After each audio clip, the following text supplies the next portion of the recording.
Oremos. Te damos gracias, oh Señor, por tus bondades y misericordias para con tu pueblo. Y gracias, Señor, porque tú nos has dado la oportunidad de venir a reunirnos aquí en tu casa de oración. Bendícenos, oh Señor, y ayúdanos a entender el propósito por el cual tú nos tienes en este mundo. Ayúdanos a entender, Señor, la misión y hacia dónde tú quieres llevarnos. He aquí, Señor, que nosotros nos ponemos en tus manos para que tú obre a través del Espíritu Santo en nuestras vidas y nos utilice para así ser una luz que alumbre aquí en Manteca. Y que esta luz irradie a todo aquel que tenga contacto con nosotros, con la familia, en la casa y donde quiera que nos encontremos. Y la gente puede decir, he estado con el Señor a través de nosotros. Han conocido a Dios a través de nosotros. Y puede decir que se sienten gozosos de conocer el Evangelio. Bendice esta iglesia de Manteca y bendice a todos aquellos que nos están viendo también a través de Facebook Live. Sé con ellos, Señor, y bendice a los enfermos. Guárdanos en el nombre de Jesús. Amén.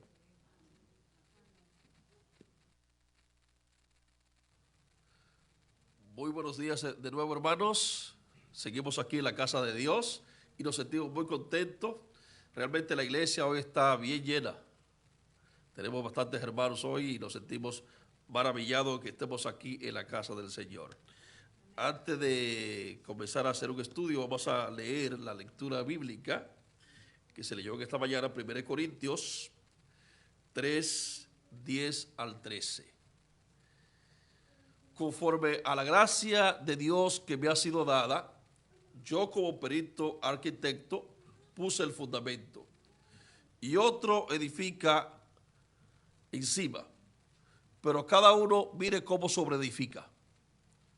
Porque nadie puede poner otro fundamento que el que está puesto, el cual es Cristo Jesús. Es decir, hermanos, que seguimos leyendo, y si sobre este fundamento alguno edificare oro, plata, piedras preciosas, madera, heno, hojarasca, la obra de cada uno será manifiesta, todo el mundo la va a poder ver, porque el día la aclarará. ¿Cuál día? El día de la prueba. Pues el fuego de la prueba por el fuego de la prueba será revelada. Y la obra de cada uno o de cada cual, cual sea que fuere, el fuego la probará. El apóstol Pablo nos está hablando aquí, nos cuenta de todo su ministerio y nos dice que su ministerio, el fundamento de su ministerio, está fundamentado en Jesucristo. Y que ese es el fundamento principal de su ministerio. Y que este ministerio, que él es pionero, donde él comenzó allí en Corinto, él es el arquitecto que edifica sobre ese fundamento que es la palabra de Dios, y sobre ese fundamento ahora ha edificado, a otro ha sobreedificado. Pero él dice que el que viene ahora sobre edificar, que mire cómo sobreedifica. Es decir, el Evangelio ha sido presentado, pero él quiere ahora que el que venga después de él, que vino alguien más, solo edifique de la manera apropiada. Porque nadie puede poner otro fundamento que el que ya está puesto. ¿Cuál es el fundamento? Jesucristo. Y la obra de cada uno será hecha manifiesta. Y me surge la pregunta de lo que Pablo está diciendo. ¿Para quién trabajas? Usted que está aquí en la casa de Dios, hoy que nosotros nos llamamos cristianos, que seguimos el Evangelio que Pablo predicó, que la Biblia presenta. Esa es la primera pregunta que yo me hago. ¿Para quién yo trabajo? ¿Cuál es la misión al ser cristiano? ¿Cuál es mi misión de servir a Dios? ¿Para quién trabajo? ¿Para quién trabajas tú? Hermano, ¿sabes una cosa? Cada uno de nosotros que estamos aquí somos representantes de Jesucristo y trabajamos para nuestro Señor Jesucristo, para la gloria y la honra de nuestro Dios. Sin embargo, el apóstol Pablo en el capítulo 3 de 1 Corintios nos habla de una serie de división conflictiva que se había creado en esta iglesia, debido a las pugnas sobre el control teológico y eclesiástico que existía en esta iglesia. Y estas pugnas existían entre grupos separatistas que se habían dividido en bandos dentro de la iglesia. Así que había un tirijal allí en la iglesia. Y entonces había un problema de unidad. La iglesia de Corinto enfrentaba ¿qué? Un conflicto de intereses sobre la unidad. Esta era una iglesia griega, ¿eh? Ahora yo me pregunto, ¿será que ese problema lo tenemos hoy? Ese problema no existe hoy entre nosotros. ¿Verdad que no existe? ¿O sí existe? ¿O somos más santos que los hermanos de Corinto? ¿Y por qué yo hago esa pregunta y por qué lo digo? ¿Verdad? Porque o hago comparación con nosotros que aún vivimos hoy y predicamos el Evangelio, el Nuevo Testamento y predicamos la Biblia. ¿Será que nosotros somos más santos que los hermanos del pasado? Por favor, Willy, me pone el tiempo. Lo digo como advertencia, porque ellos se habían dividido en facciones contrarias, en las que se peleaban los liderazgos de la iglesia unos con los otros y se agrupaban filosóficamente. Eso es lo interesante del caso. Se agrupaban como filosóficamente. Creo que nosotros no debiéramos imitar esas malas costumbres, porque eso no nos haría mucho bien a nosotros. Imitar lo malo no es bueno. Y en 1 Corintios 1, 10 al 17, por favor me busca allí, para que veamos un poquito este problema. Os ruego, hermanos, pues, hermanos, por el nombre de nuestro Señor Jesucristo, que habléis todos una misma cosa, y que no haya entre vosotros divisiones. Ese que no están hablando de la misma cosa, por eso le está hablando ¿qué? Que hablen ¿qué cosa? Una misma cosa. Y que no haya entre vosotros divisiones, sino que estén perfectamente unidos en una misma mente y un mismo parecer, es decir, que tengan una misma doctrina. Seguimos. Porque he sido informado acerca de vosotros, hermanos míos, por los de Cloé, que hay entre vosotros contiendas. Quiero decir que cada uno de vosotros dice, yo soy de Pablo, y yo de Apolos, y yo de Cefas, o Pedro, y yo de Cristo. ¿Acaso está dividido Cristo? ¿Fue crucificado Pablo por ustedes o por vosotros? ¿O fuiste bautizado en el nombre de Pablo? Doy gracias a Dios de que ninguno de vosotros he bautizado, sino a Crispo y a Gallo. Pero que ninguno diga que fuiste bautizado en mi nombre. Es decir, Pablo está escribiendo aquí. También bauticé a la familia de Estéfanas. De los demás, no sé si he bautizado a algún otro. Él no estaba seguro, pero no importa. Pues no me envió Cristo a bautizar, sino a predicar el evangelio, no con sabiduría de palabras y de endulzar a la gente, para que no se haga vana la cruz de Cristo. Mis queridos, el apóstol Pablo está aquí diciéndonos a nosotros que hay un problema en la iglesia de Corintio y él procede a diagnosticar ese problema, a darle la medicina, presentar el problema y también dar la cura. Mira, hermano, cuando usted vea a un hermano aquí en la iglesia peleándose por los puestos de la iglesia y creyéndose que es el teólogo o que el que más sabe, tenga cuidado con ese hermano. Y que el mundo gira en torno a él y que sus ideas son novedosas y únicas y que él es el único que tiene la verdad. Póngase alejado de eso, porque ese hermano es un ¿qué? Un virus peligroso. Porque él solamente piensa como él piensa, porque se cree que él es especial. Y la forma única como él ve las cosas y quiere imponer sus ideas a los demás. Pero no sigue las escrituras, no sigue la Biblia. La recomendación es ¿qué cosa? Cuídese de ese hermano. Ahora las cosas buenas bajo coerción no funcionan. Cuando usted quiere imponer a un hijo suyo, a un hermano, a un familiar, a la brava, Eso no funciona. Todo funciona basado ¿qué? En el amor. Ni Dios nos forza a nosotros. Todo debe ser como por amor. Y cuando uno ama algo, uno lo hace como. Pero cuando uno no ama algo, ¿cómo anda? Anda divagando, perdiendo el tiempo por ahí. No está claro, no sabe cuál es su misión. Y anda diciendo cosas. Pero Jesús, hermano, cambia a las personas. El apóstol comenta que debemos todos hablar todo una misma cosa, que estén perfectamente unidos en una misma mente y un mismo parecer. Esto no quiere decir que no vamos a tener diferencias, que no vamos a pelear de vez en cuando, que no nos vamos a jalar las orejas, ¿verdad? Porque siempre donde hay seres humanos hay diferencias. Pero lo que Pablo está presentando aquí, que la diferencia que tenían los corintios era una diferencia abismales. Eran unos problemas ya que no se podían encontrar unos con otros. La diferencia es importante porque eso ayuda a crecer a la iglesia y uno puede aprender a aceptar al otro como piensa y podemos crecer en la diversidad. Pero el querer yo ponerle mis ideas a cualquier hermano y decir, usted debe pensar como yo, eso está mal. No se debe hacer eso, ni tratar de cambiar las cosas. Por lo tanto, debemos ser coherentes con una misma doctrina basada en la palabra de Dios y no provoque pleitos sobre temas que aún usted no domina o no sabe. Y recuerde como dice Deuteronomio 29:29. Quiero que me pongan ahí, por favor. Deuteronomio 29:29, lo que dice la palabra. Las cosas secretas pertenecen a Jehová, nuestro Dios.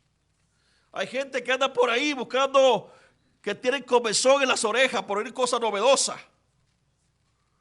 Y andan creando problemas en la iglesia, buscando cosas chismosas en la Biblia y crean problemas y división en la iglesia. ¿Qué dice la Biblia? Las cosas que secretas, ¿a quién pertenece? Deje eso a Dios. Lo que usted no entiende o su nivel de conocimiento no ha llegado, que deje tranquilo.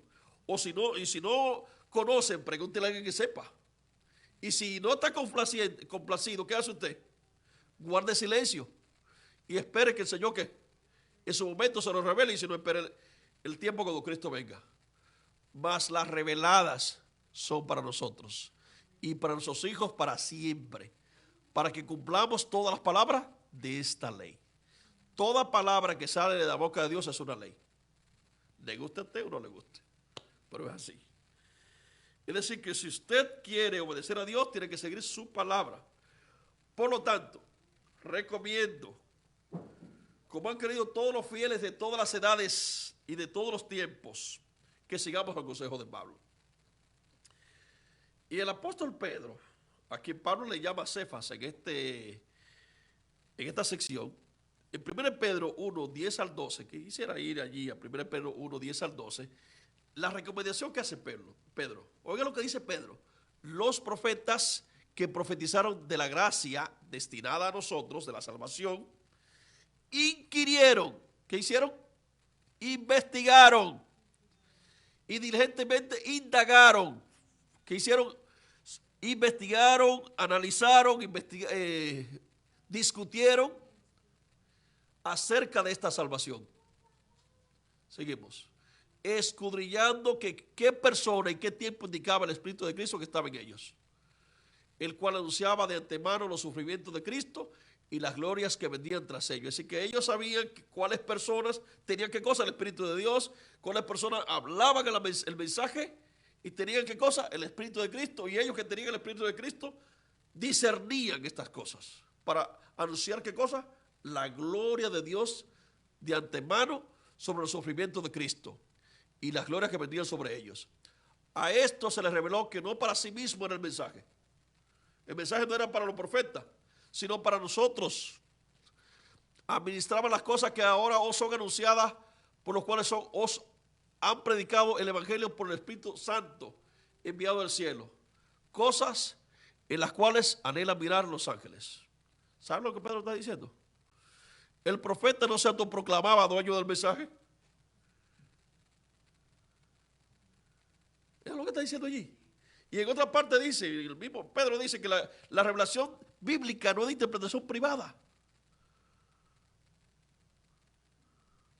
Dios no presentó esto para que estuviera oculto.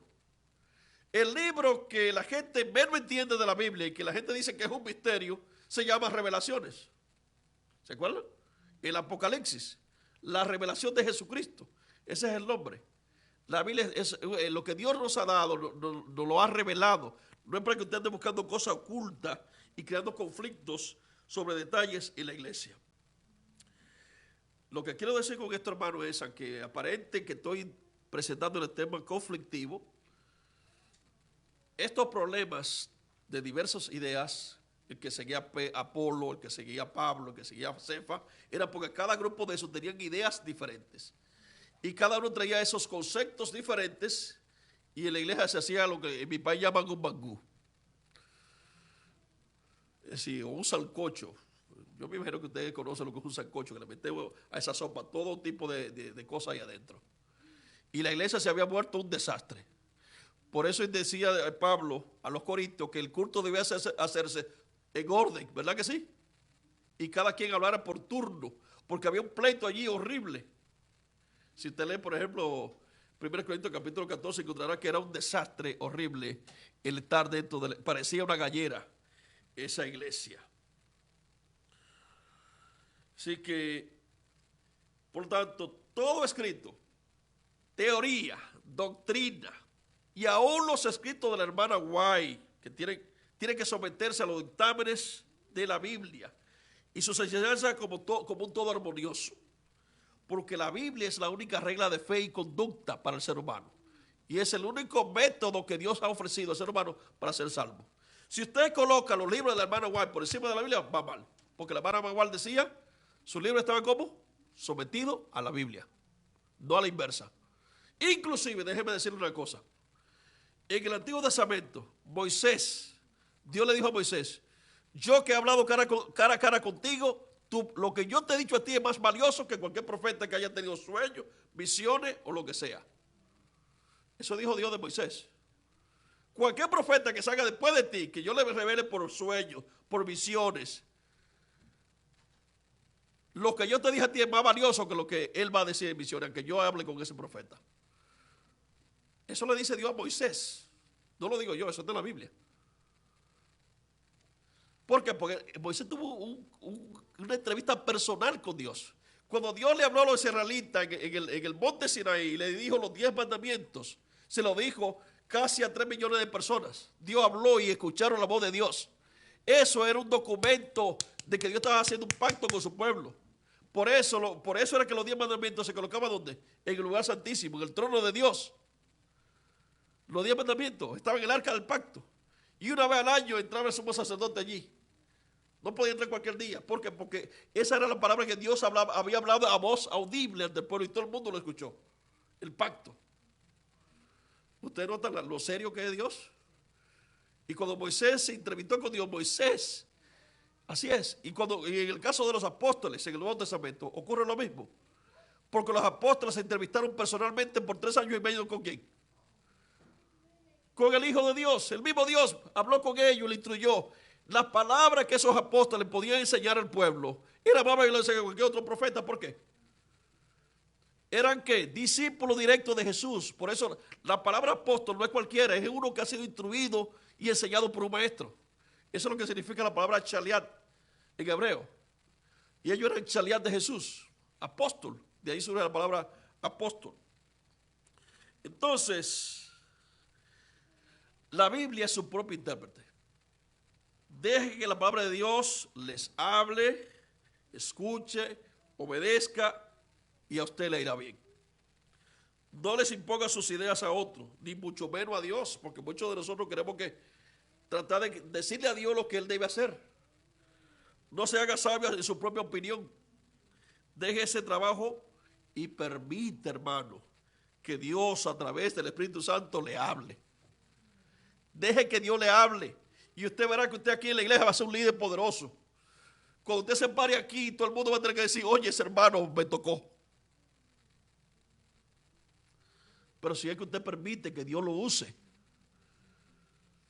De lo contrario, esto no funciona. La Biblia tiene bien establecido muy claro cómo debe interpretarse y cómo debe entenderse y cómo debe juzgarse. Y también nos revela a nosotros cómo se resuelven los conflictos dentro de la iglesia y con los hermanos. Y un ejemplo de eso, usted lo puede encontrar en Mateo, capítulo 18.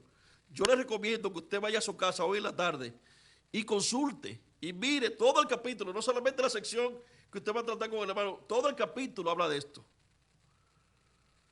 Cómo usted se relaciona con su semejante y cómo trata con misericordia a su semejante. Lo que le voy a leer ahora de 1 Corintios capítulo 3 describe la inmadurez de los hermanos de Corintios. Por esta razón, Pablo le escribe en 1 Corintios 3, 1 al 9, diciéndole lo siguiente: de manera que yo, hermanos, no puedo hablaros como a espirituales, sino como a carnales, como a niños en Cristo. Os di a beber leche y no vianda, porque aún no erais capaces, ni soy capaces todavía. ¿Saben por qué Pablo le llama carnales a ellos? Yo un día prediqué sobre eso. Un hermano carnal es aquel que hace su voluntad, la de él, no la de Dios. El hermano espiritual es que el Espíritu Santo lo guía. El hermano carnal es aquel hermano bautizado que él quiere imponerle sus ideas a Dios. Y por eso Pablo te dice, ustedes son carnales. Porque aún soy carnales, pues habiendo entre vosotros celos, contiendas y divisiones o disensiones, ¿no sois carnales y andáis como hombres comunes y corrientes? Seguimos. Porque diciendo el uno, yo ciertamente soy de Pablo, y el otro, yo soy de Apolo, ¿no soy carnales? ¿No hay división entre nosotros? ¿Qué pues es Pablo y qué es Apolos? Servidores por medio de los cuales habéis creído, y eso según lo que a cada uno concedió el Señor. Yo planté, Apolos regó, pero el crecimiento lo ha dado ¿quién? Dios. ¿Quién da el crecimiento? ¿Quién da el conocimiento? ¿Quién da la doctrina? ¿Quién da todo? Dios, no nosotros. No se adjudique eso, que eso es pecado y es blasfemia, de según dice la Biblia. Colocarse en el lugar de Dios. Seguimos. Así que ni el que planta es algo, ni el que riega, sino Dios que da el crecimiento. Y el que planta, el que riega. Así que, hermanos, lo que quiero decir con esto es, y el que planta y el que riega son una misma cosa, aunque cada uno reciba su recompensa conforme a su labor. Porque nosotros somos colaboradores de Dios y vosotros sois labranza de Dios, edificio de Dios. Lo que quiero decirle aquí, hermano, es que si usted tiene algunas ideas sobre la Biblia, revísesela. Si tiene alguna doctrina que usted entienda de la Biblia, revísesela, porque tiene que ajustarse ¿a dónde? A la Biblia. La Biblia no es solamente usted agarrar un versículo de la Biblia y comenzar a usar ese versículo como un proyectil para atacar al pastor, atacar al hermano porque no me cae bien y no piensa como yo. No. La Biblia usted no ve esa sola fotografía. La Biblia tiene usted que verla desde el Génesis hasta el Apocalipsis como una fotografía completa. El cuadro. No mire solamente una esquinita de la imagen. Por eso Jesús cuando resucitó le dijo que del Mesías se hablaba ¿dónde? En Moisés, en los profetas y en los salmos. Le habló de todo el Antiguo Testamento. Porque los salmos en los escritos. Entonces Jesús le dice, yo estoy allí, búsquenme. Miren el cuadro completo de qué es el Evangelio. Pero hermanos, muchos queremos hacer ideas y cosas a nuestra manera. De manera, hermanos, que debemos, para estar bien, trabajar unidos.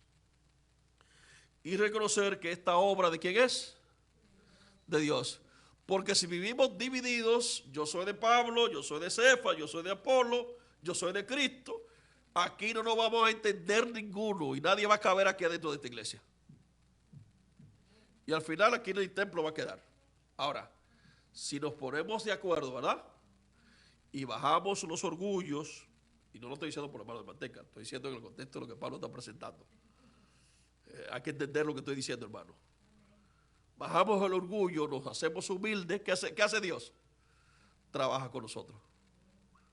Sí, Dios trabaja con nosotros, pero cuando nosotros como reconocemos, de manera que Pablo, eso es lo que está haciendo. Nosotros no debemos crear bandos en la iglesia, ni que yo soy el más puro y el otro está perdido, o yo tengo la verdad y el otro no la tiene. ¿Qué pasa?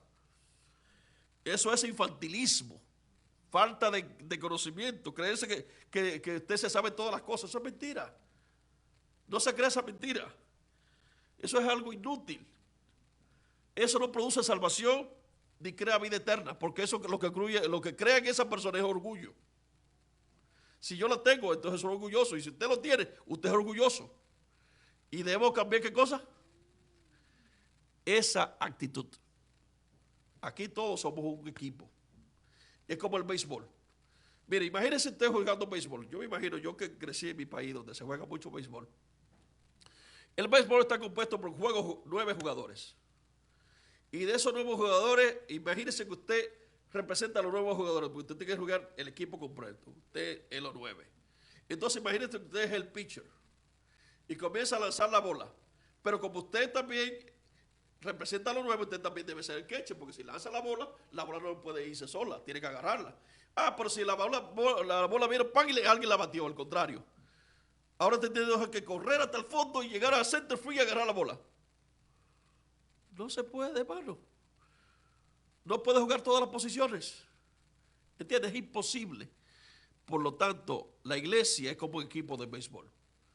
Todos formamos un equipo y juntos ganamos el equipo. Pero solo no existe equipo siquiera, porque no puede haber un pitch y catch al mismo tiempo en el béisbol. Es imposible. Por lo menos en el béisbol es imposible, porque son 9 posiciones y es imposible cubrir las 9 posiciones. ¿Sí me hago entender, hermano? Y pongo este ejemplo porque es un ejemplo que nos ayuda a nosotros a entender realmente el asunto del infantilismo que puede haber entre nosotros. Porque estaremos actuando como niños espirituales que todavía necesitamos la leche, el doctrinal y la fe, o el considerarse el mayor en la fe, o los puestos de la iglesia, o los dones de la iglesia. Por eso Pablo decía que todo no podía ser oreja. Cuando habla en 1 Corintios 12, hablando de los dones espirituales, los dones primeramente lo da Dios. Tú no te puedes autoproclamar, yo decir, ahora voy a ser cantante. No. O voy a ser profeta. Tampoco. Todo no puede ser oreja, ni todo puede ser mano. El cuerpo tiene diferentes miembros. Y el miembro más humilde de la iglesia es valioso para Dios. Predican todos, son todos profetas, son todos que hacen milagros. Todo esto, todo aquello. No, es imposible. Por lo tanto, cuando decimos que yo soy de Apolo, que yo soy de Pablo, que yo soy de Cefa, que yo soy esto, que yo soy aquello, estamos actuando de esa manera. Que usted se cree que usted es todo. O que el hombre es usted, que la iglesia es usted. Sin embargo, le voy a decir que separado de Dios y del Espíritu Santo, usted es nada. Y está actuando por su propia cuenta. Por lo que los líderes de la obra de la iglesia de Dios deben ser guiados ¿por quién? Por Dios, unido al Espíritu Santo, a Cristo, y no unido a nuestro orgullo, no unido a mí. Nosotros lo que somos servidores de Jesucristo. Y debemos seguir el ejemplo de ¿quién? De Cristo. Y del apóstol Pablo, que es el que nos está presentando aquí este ejemplo. Porque Cristo, hermano, es nuestro capitán. Cuando yo le pregunto, ¿para quién trabajas tú?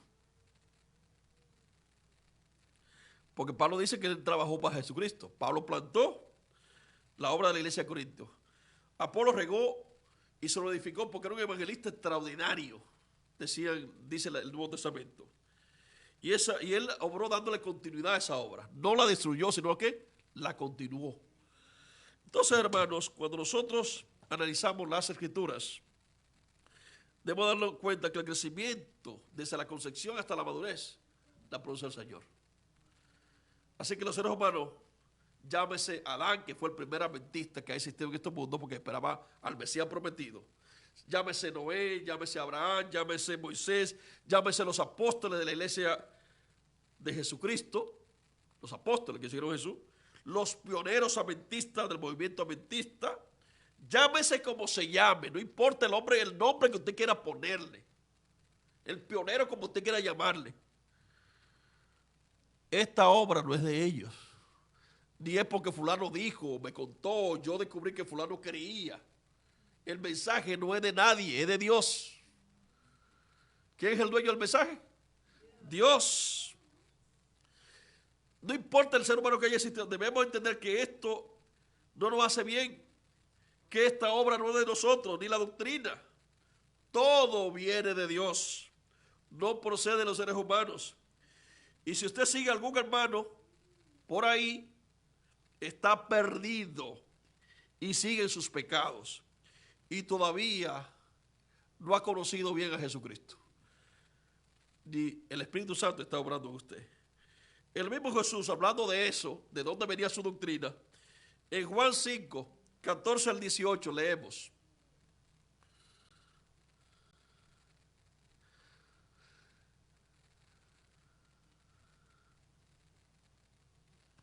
Mas a la mitad de la fiesta subió Jesús al templo y enseñaba.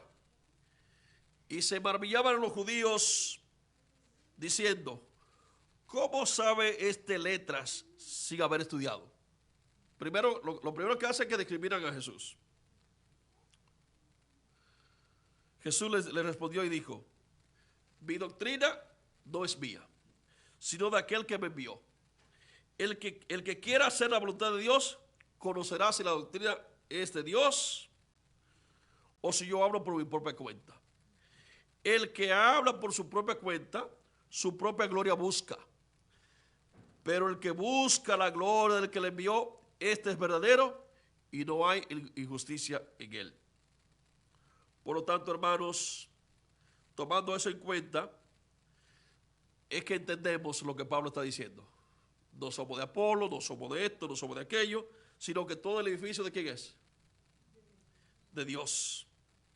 Ahora, ¿para quién trabajas tú? 1 Corintios 4:1 dice que los hombres nos consideren como servidores de Cristo y administradores de los misterios de Dios.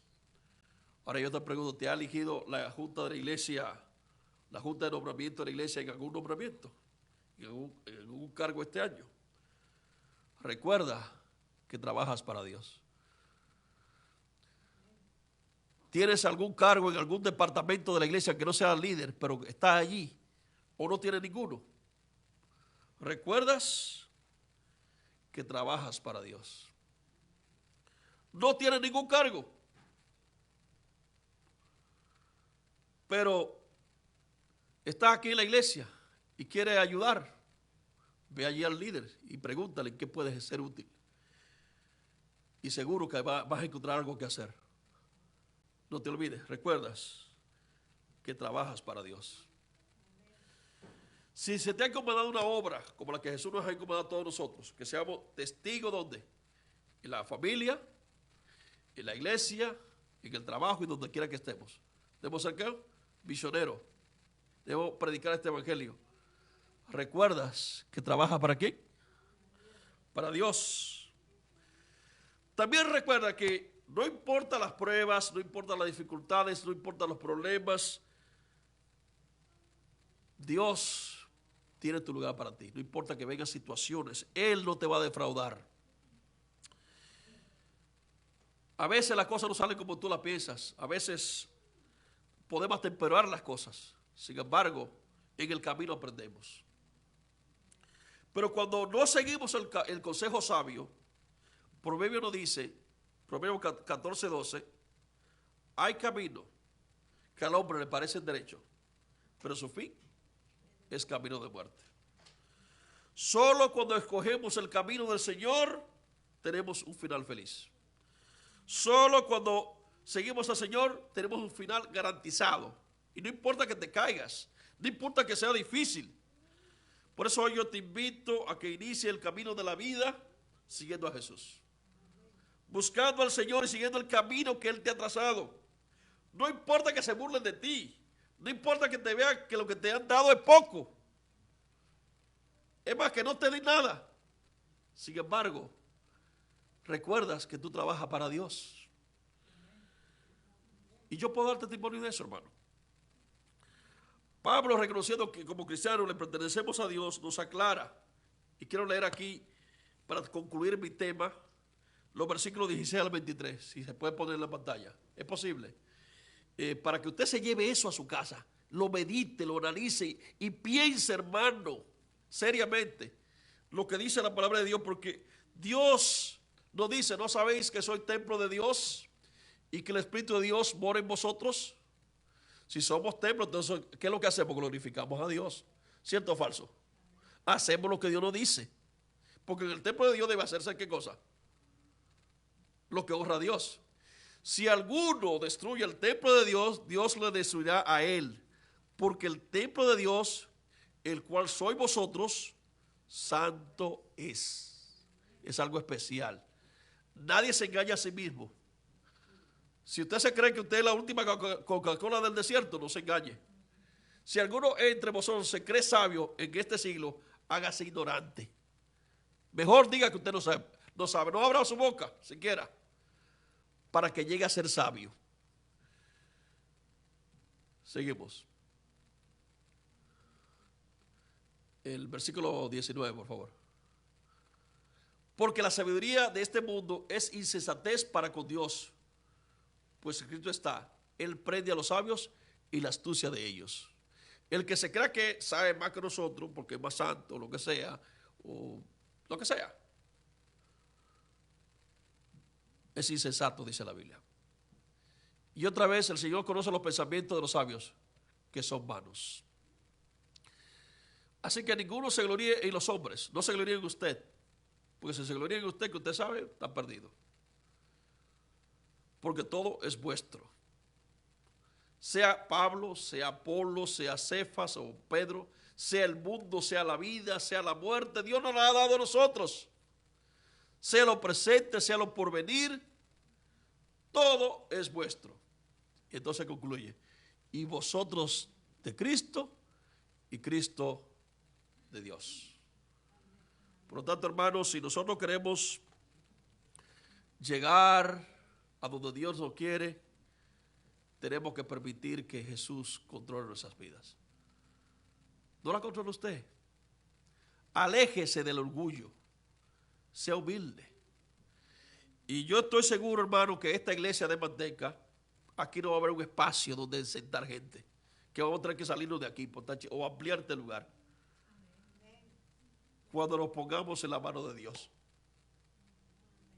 Si usted se pone en la mano de Dios, Dios orará. Vamos a orar. Te damos gracias, Señor, porque tú nos has bendecido y nos has guardado en tu palabra. Bendice nuestra iglesia y enséñanos, Señor, a reconocer que sin ti no podemos hacer nada.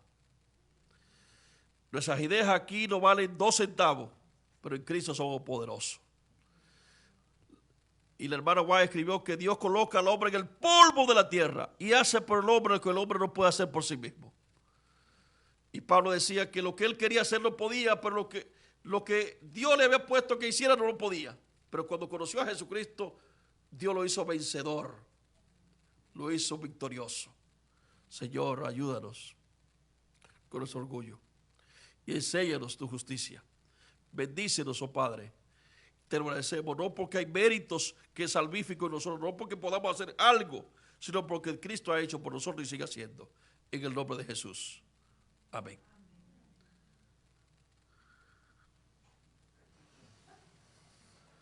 Recuerda, hermano, que en su casa lea Mateo 18, todo el capítulo.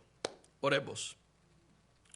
Te damos gracias, oh Señor, porque nos ha dado el privilegio de reunirnos en tu casa, de venir aquí, de aprender de tu palabra, de sacar las cosas negativas e unificar a este pueblo, para que seamos un solo cuerpo, un solo miembro para Cristo. Que seamos las manos, los pies, los brazos, los ojos, las orejas y la boca de Jesucristo aquí en Manteca. Y que cada uno, con las diferentes partes del cuerpo que representamos, podamos ser útiles al Señor. Y sentirnos dignos de que somos sus hijos. Y acabar con las diferencias que pueda haber entre nosotros y trabajar como un equipo, unido, al unísono, como una orquesta sinfónica, como un equipo de béisbol, que podamos trabajar en nuestras funciones que nos corresponde a cada uno, respetando los límites que le corresponde a cada cual, para que así podamos crecer para la gracia y la gloria de Dios. Bendícenos, Señor, y ayúdanos a sacar el orgullo, ese todólogo, ese yo que me domina, que me controla. Y ese yo, oh Señor, que puede ser que lo tenga el hermano, que lo tenga yo, que lo tenga cualquiera, sea desarraigado de nosotros. Y ahora podamos decir que Jesús es el que habita en nosotros. Y ahora podemos decir que nosotros es el que gobierna esta iglesia. Te lo pedimos, Señor, no porque hay méritos en nosotros, sino por Jesús. Amén.